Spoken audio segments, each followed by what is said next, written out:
जी नाज़रीन, हेडलाइन समाचियूं अहम ख़बर मां ख़रीदा हलूं त पीपी चेयरमैन बिलावल भुट्टो ज़रदारी पारां हिंदू बिरादरी खे होलीअ जूं मुबारकूं ॾिनियूं वयूं आहिनि। समाजी राब्तनि वारी वेबसाइट ते जारी कयल बयान में बिलावल भुट्टो ज़रदारी जो चवणु हो त होली ख़ुशी ऐं उम्मीद खे रोशन करण जो तहिवार आहे।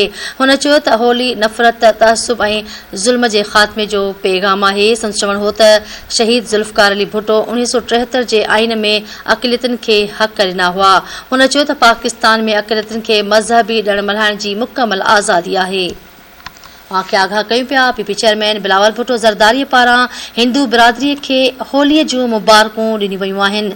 समाजी राब्तनि वारी वेबसाइट ते जारी कयल बयान में पीपी चेयरमैन बिलावल भुट्टो ज़रदारी जो चवणु हो त होली ख़ुशी ऐं उम्मीद खे रोशन करण जो तहिवार आहे।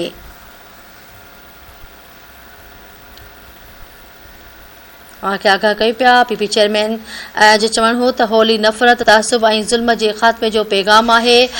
पीपी चेयरमैन बिलावल भुट्टो ज़रदारी जो चवणु हो त शहीद ज़ुल्फ़कार अली भुट्टो 1973 जे आइन में अक़लियतुनि खे हक़ ॾिना। हुन चयो त पाकिस्तान में अक़लियतुनि खे मज़हबी ॾिण मल्हाइण जी मुकमल तौरु आज़ादी आहे।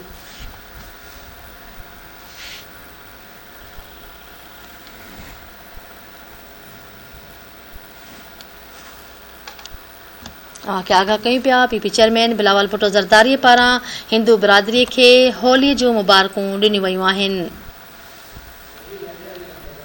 कराची खां धरती टीवी न्यूज़ जो रिपोर्टर शब्बीर लाशारी लाइन ते मौजूदु आहे।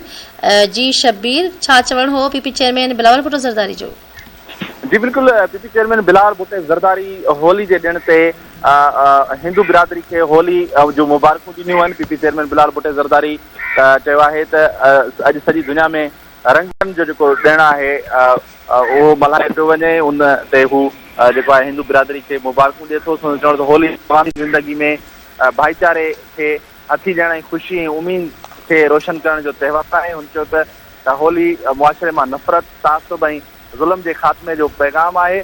बिलावल भुट्टो ज़रदारी चयो शहीद ज़ुल्फ़कार अली भुट्टो जे ठाहियल 1973 वारे आइन में पाकिस्तान जे समूरनि अक़लियतुनि खे हिकु जहिड़ा हुक़ूक़ मिलियल आहिनि। पाकिस्तान में ग़ैर मुस्लिम शहरियुनि खे पंहिंजे मज़हबी पंहिंजा जेके हुनजा ॾिण आहिनि उन्हनि खे मल्हाइण ऐं इबादत करण जी जेका आहे मुकमल तौर ते आज़ादी आहे। पाकिस्तान जी जेका अक़लियती बिरादरी आहे उन्हनि जेको आहे हर शोबे में मुल्क जी तरक़ी ऐं मुल्क जी हिफ़ाज़त लाइ भरपूर किरदारु अदा कयो आहे। ऐं मां दुआगो आहियां त हीउ जेको होली जो त्योहार आहे उहो जेको आहे हिंदू बिरादरी ख़ैर ख़ूबी सां मल्हाए ऐं उहो मुबारकूं ॾिए उन्हनि खे। जी ठीकु आहे, वॾी महिरबानी तफ़सीलनि जे लाइ।